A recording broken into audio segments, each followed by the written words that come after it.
Hello. Happy May. Happy May to you. Cinco de Mayo for those who it's appropriate to be celebrating that holiday. And everybody now present and future. This is Sanu Estelle with your key card reading for the month of May 2021. I apologize about my lighting. It's later in the day. It's overcast, and I just have not invested in one of those fucking ring lights. I know I'm supposed to, but I haven't done it. So I haven't done it. What we have, it's interesting, when I was pulling the cards for the what do I call it? The key card reading. It's the monthly read. When I had originally been shuffling for the cards for the monthly read, I wasn't exactly sure actually which deck was going to come forward. I knew which ones weren't coming forward, right? So I knew exactly who wasn't volunteering for the job. In fact, actually, let me check if that was the male person. 1 second.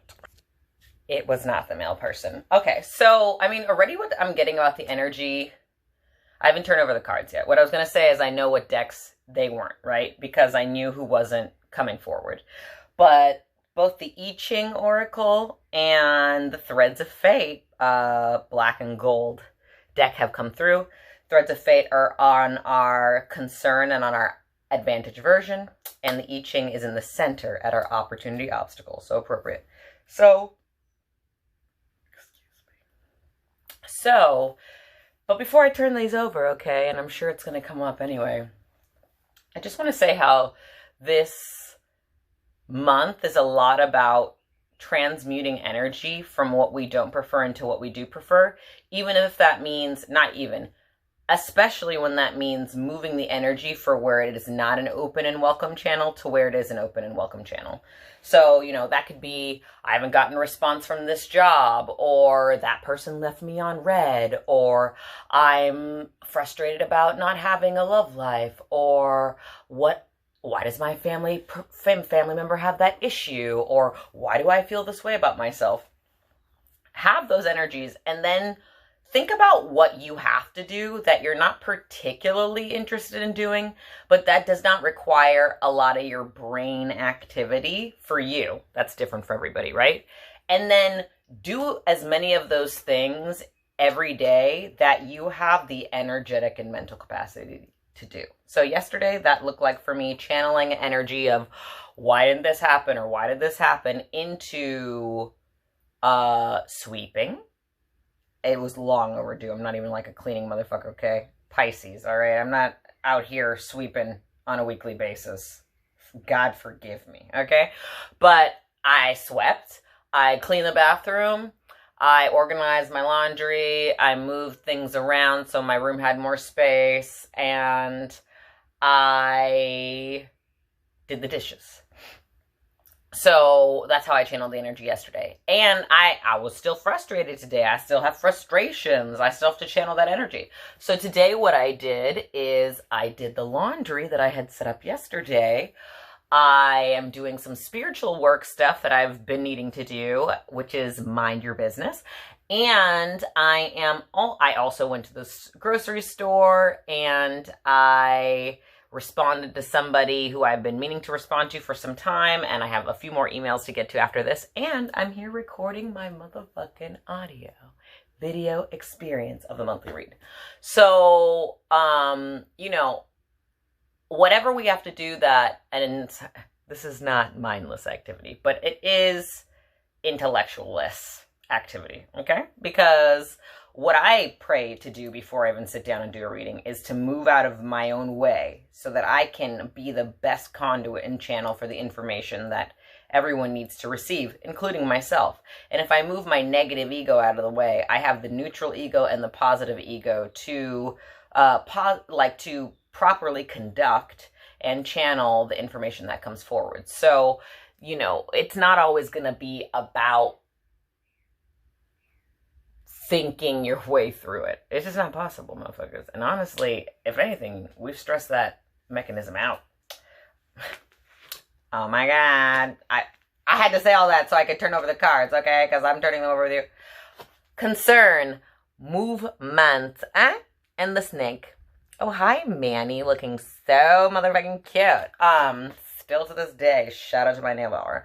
So, movement, right? What I'm saying, you like have to conduct that energy. I was saying this to a client last week. It's like if your wires are crossed, then you need to find a proper conduit and channel for that energy circuit, or else it's going to blow out, right? Like you need to give it something to run on.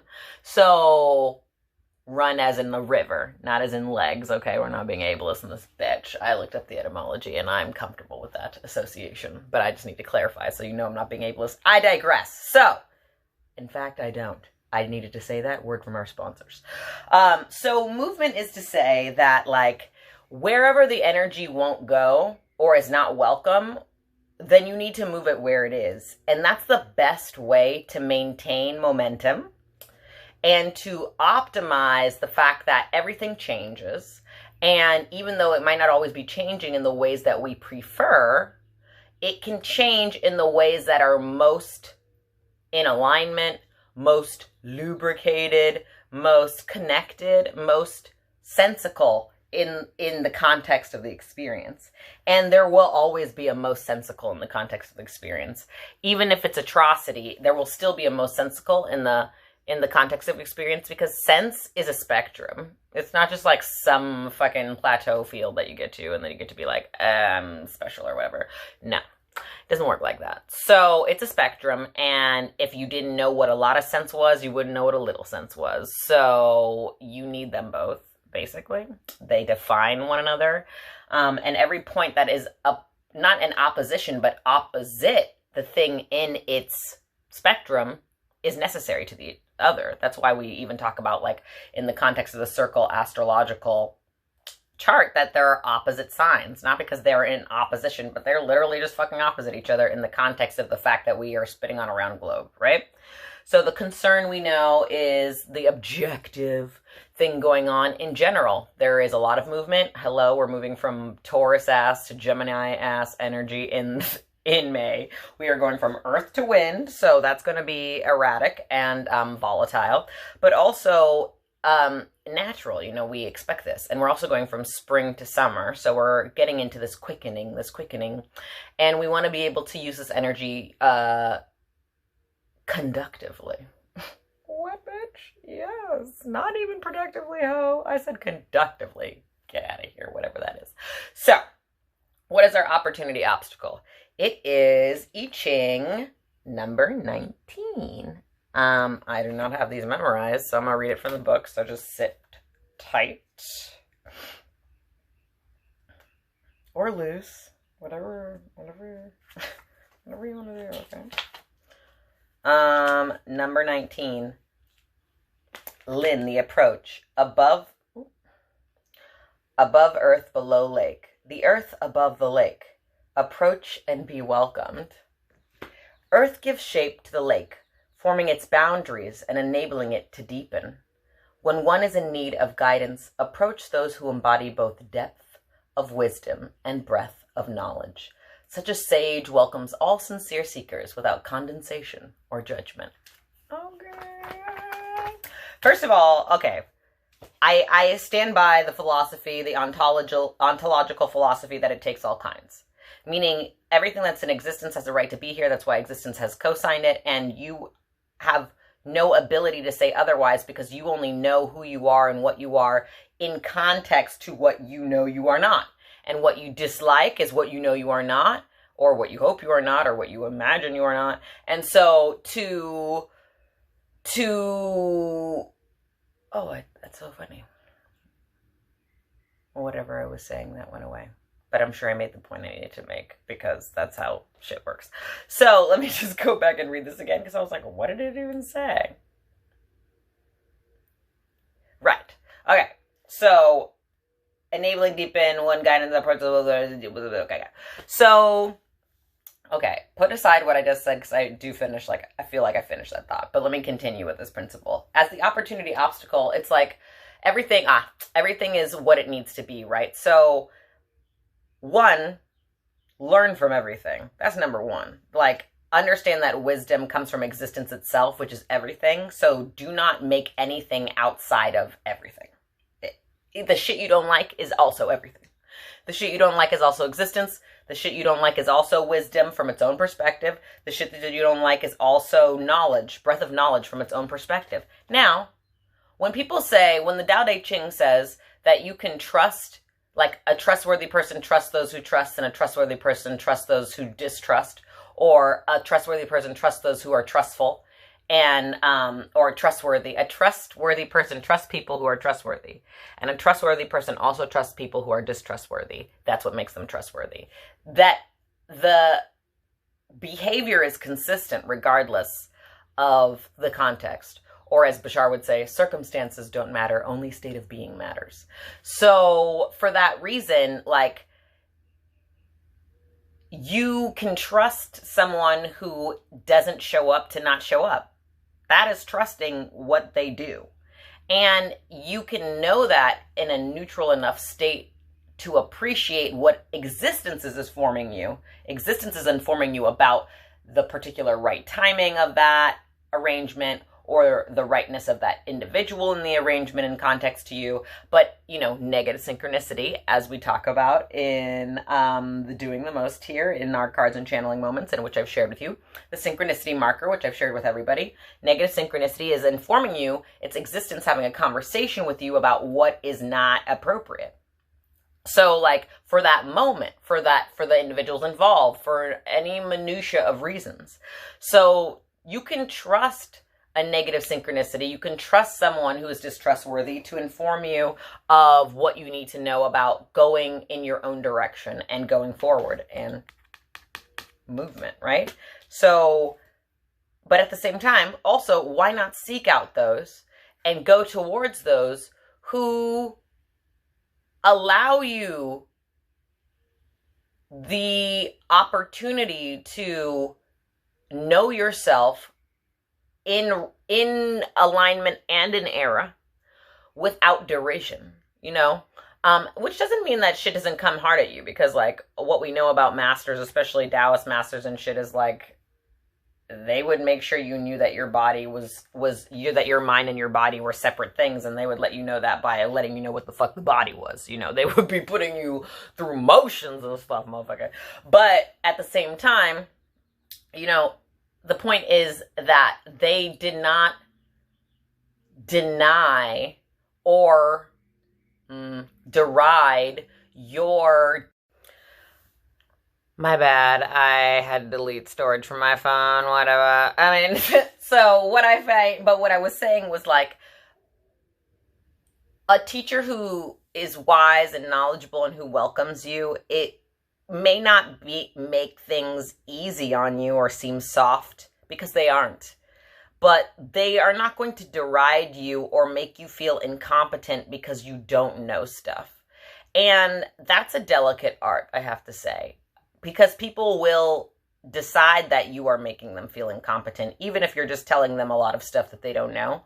And so you will know your teachers and your masters, you will know your necessary guides by those who welcome you forward, right? Not through condescension, but through, hey, this is what it is, but also, this is where you are. Thank you very much. And I guess that's what I needed the brack. That's what I needed the brack for. That's what I needed the break for. And it's perfect, because our advantage, so that was our opportunity obstacle, right? The thing that we could utilize that would either help or hinder us from building in the direction that we want to build in. But when we get to the advantage and the aversion, we get to what internally, in terms of our character, is working for us or against us. And appropriately, in the Threads of Fate Oracle, we have the higher perspective. And this is the higher perspective, right? The mastery comes from also not being offended by people's ignorance. The mastery also comes from not deciding that because people don't know things that you think they need to know, that you want them to know, that you believe that they should know, or that would help them to know, because all intentions aside, but that their ignorance is not a symptom of their lack of belonging or desirability from existence itself. Existence is learning itself through them as much as it is learning itself through us who consider ourselves the learned. And the higher perspective of the master is recognizing that, like, there are all stages and there are all levels, and that erasing or condescending to somebody simply because they don't know something, which isn't the same as being nice, right? Like, you can not be condescending and you can also not be nice. Because to not be condescending, and I will have to look up the etymology, and I know I owe us some things, some supplemental materials, including swan and some other words that I'll look up after this. But, like, you know, condescension, I think, has to do, and I'll verify this, but I think condescension has to do with acting as if there is no way that the person who you are disagreeing with can learn what you do. As if you're, like, so far beyond their knowledge. And there's another, that's one thing.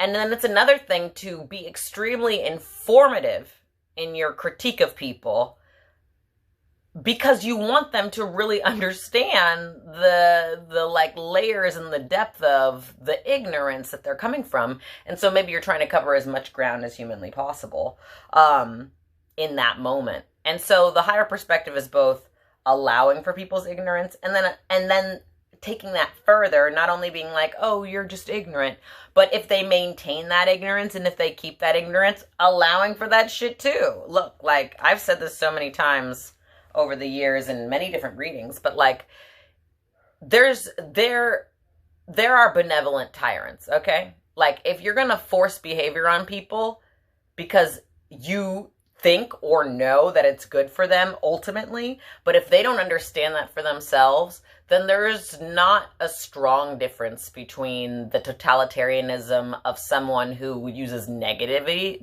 means and negative synchronicity, and the totalitarian of someone who uses positive synchronicity. Like, if the decision isn't being made by the individual, it's coercion. And we need to think about that with kids and elders too, and ourselves and our relationships. Like, it's coercion if you're not doing it of your own regard, of your own free will. And of course, there are social agreements where there are degrees to which we have, as a part of the social contract, decided that we're negating certain privileges or certain, like, things that are possible to do. And beyond that, though, there are people who don't listen to that and leave society entirely. And there are people who don't listen to that and stay in society and fuck shit up. So, like, all this ignorance is allowed. And the higher perspective is to know that. And that's why the directive is to, like, move the energy where it actually is welcoming to you. Because, and that, by the way, doesn't mean, like, where it's all a deluge. It means, like, where you actually get to show up as yourself and there's room. Maybe the room is this fucking much, but it's you in that room. And that's all that matters, because you'll grow and you'll shrink accordingly to what the context is and according to what your desires are.